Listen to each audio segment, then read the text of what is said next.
মৃত্যু আসার পূর্বেই দান করো, খরচ করো। কোথায় খরচ করবা? সিনেমা হলে, নাটকে, শাস্টলে, বাজে আড্ডায় খরচ করবা না, না।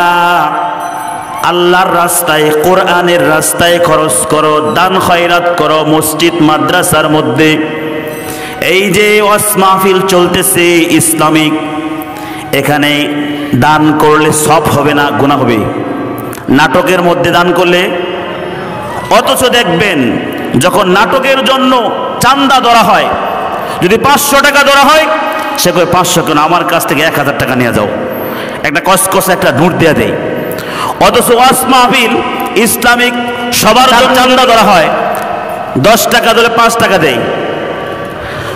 আল্লাহ তাআলা বলতেছেন, আমার দেয়া সম্পদ আমার রাস্তায় খরচ করো, আমার রাস্তায় খরচ করো। যখন মৃত্যু চলে আসবে তখন সে আফসুস করবে, আফসুস। আয়াতিয়া আহাদাকুমুল মাউতু ফায়াকুল,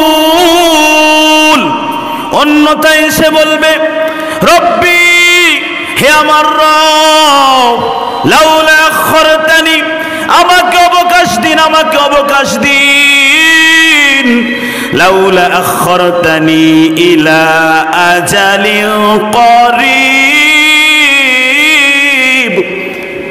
আমাকে কিছু কাল কেন অবকাশ দিলেন না, আমাকে সুযোগ দিন। মৃত্যুর সময় সে আফসোস করবে আর বলবে।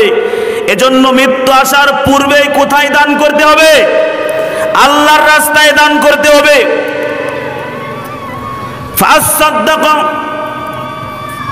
তখন যখন শেষ সময় আফসোস করবে, বলবে, আল্লাহ আমাকে সুযোগ দিন, আমাকে অবকাশ দিন।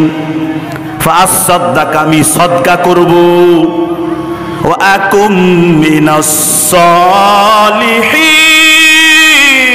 সালিহিন, এবং আমি নেককারদের অন্তর্ভুক্ত হব, নেককার হব। আমি দান খয়রাত করব, যাকাত দিব, হজ করব। কিন্তু সে তখন এগুলো আর করতে পারবে না। মৃত্যু চলে আসলে সে আর এগুলো করতে পারে না, কারণ মৃত্যুর সাথে সাথে বান্দার সকল আমল বন্ধ হয়ে যায়।